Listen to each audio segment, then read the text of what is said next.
নীল ভট্টাচার্য এবং তৃণা সাহা টলিপাড়ার আলোচিত জুটি। এই মুহূর্তে তাঁদের ডিভোর্সের কাহিনী স্টুডিও পাড়ার টক অফ দ্য টাউন। কেউ বলছেন তাঁদের নাকি চুক্তির বিয়ে ছিল, যদিও সকলের সামনে সে কথা অস্বীকার করেছেন তারকা দম্পতির দুজনেই। সম্প্রতি একটি ফ্যাশন শোতেও একসঙ্গে র্যাম্পে হাঁটতে দেখা গিয়েছে তাঁদের। এরই মধ্যে টলিপাড়ায় নতুন এক গুঞ্জন। নীলেরই কোনো এক সহ অভিনেতা ফাঁস করেছেন নায়ক নাকি সমকামী। এই কথা ইন্ডাস্ট্রির অন্দরে ভেসে আসতেই দ্য ওয়ালের তরফ থেকে প্রশ্ন করা হয়।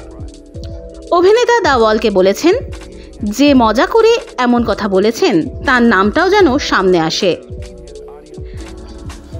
আমি কিন্তু শিওর যে আমার সামনে এই কথাগুলো তিনি বলতেই পারবেন না, তাঁর এত সৎ সাহস হবে না। তিনি যদি আমায় এতটাই চেনেন, আমার প্রেফারেন্স নিয়ে এতটাই সরব হন, তাহলে নিজের পরিচয় গোপন কেন রাখছেন? আমায় তো তাঁর প্রেফারেন্স নিয়ে প্রশ্ন তুলতেই হচ্ছে।